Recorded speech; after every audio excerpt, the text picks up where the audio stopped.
Bonjour, dans cette vidéo nous allons voir la tangente d'un angle aigu dans un triangle rectangle. Nous allons travailler à partir de deux exercices. Le premier exercice est le suivant. Soit le triangle ci-contre, déterminer la tangente de l'angle PMN, l'angle PMN est celui qui est codé, et ensuite la deuxième question c'est déterminer la mesure de l'angle PMN et on va arrondir au degré près. Alors, avant de commencer à répondre aux questions, je vais mettre les différents côtés du triangle avec des codes couleurs. Donc, l'hypoténuse, c'est le côté le plus long, je le mets en rouge. C'est aussi le côté qui est opposé à l'angle droit. Je vais mettre en vert le côté adjacent à l'angle PMN et je vais mettre en bleu le côté opposé à l'angle PMN. Pour répondre à la première question, on va d'abord préciser que l'on travaille dans un triangle rectangle. Donc, dans le triangle PMN, rectangle en P, la tangente, qu'on écrit TAN, de l'angle PMN est égale. Alors, la formule de la tangente, c'est la longueur du côté opposé sur la longueur du côté adjacent. Donc, c'est la longueur du côté opposé sur la longueur du côté adjacent. Ici, le côté adjacent à l'angle PMN. Donc, le côté opposé à l'angle PMN est le côté PN. Le côté adjacent à l'angle PMN est le côté MP.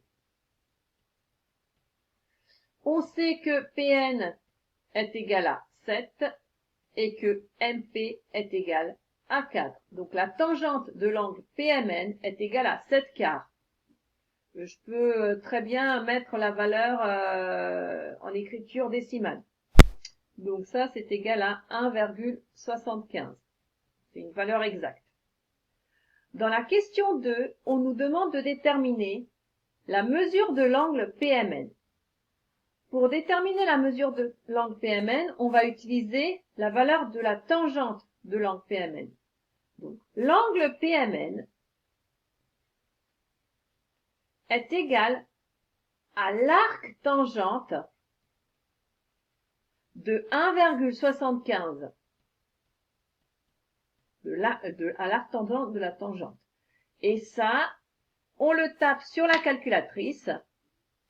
Donc, on vérifie bien qu'on est en degrés et on tape arc tangente de 1,75. On ferme les parenthèses. Alors, cela nous donne 60,255.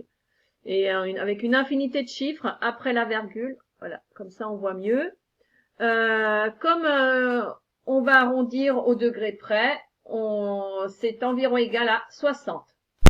Donc PMN, l'angle PMN est environ égal à 60 degrés.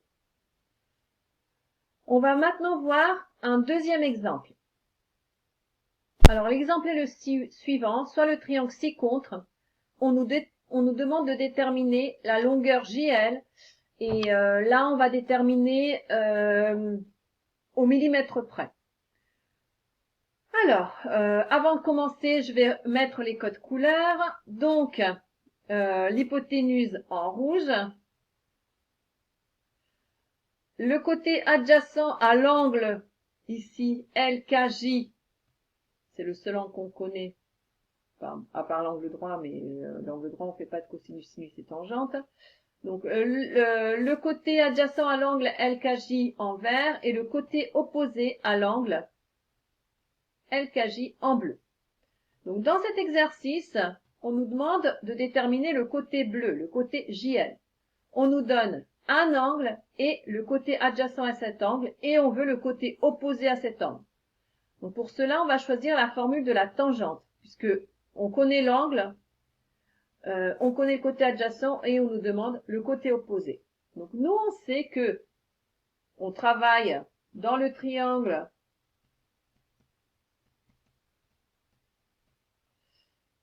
LKJ qui est rectangle en J, et on sait que la tangente de LKJ est égale à la longueur du côté opposé, c'est-à-dire JL, sur la longueur du côté adjacent, c'est-à-dire KJ. Tout ce qu'on connaît, on va le remplacer par les valeurs. Donc ça veut dire que la tangente de 42 degrés, donc ici on écrit bien degrés à l'intérieur de la parenthèse, est égale à JL qu'on ne connaît pas, donc je le laisse JL, sur KJ que je connais qui est égal à 13. Et là, on va pouvoir déterminer JL grâce au produit en croix. Donc ici, je mets en pointillé tangente de 42 degrés, c'est aussi tangente de 42 degrés sur 1. Donc JL est égal à 13 fois 42 degrés divisé par 1, ou bien 13 fois 42 degrés, puisque que je divise par divisé par 1, ça ne va pas changer le nombre. Donc est égal à 13 fois, tangente de 42 degrés, pas 42 degrés. Tangente de 42 degrés. Donc 13 fois tangente de 42 degrés, on va taper tout ça sur la calculatrice. Alors, 13 fois tangente de 42 degrés, attention, on met pas le degré, on met pas l'unité de mesure là, est égal à 11,7 environ. Donc environ égale à 11,7. Donc JL, la longueur du côté JL, est environ égale à 11,7 et on n'oublie pas l'unité de longueur, ici des millimètres. Voilà, je vous remercie d'avoir regardé cette vidéo.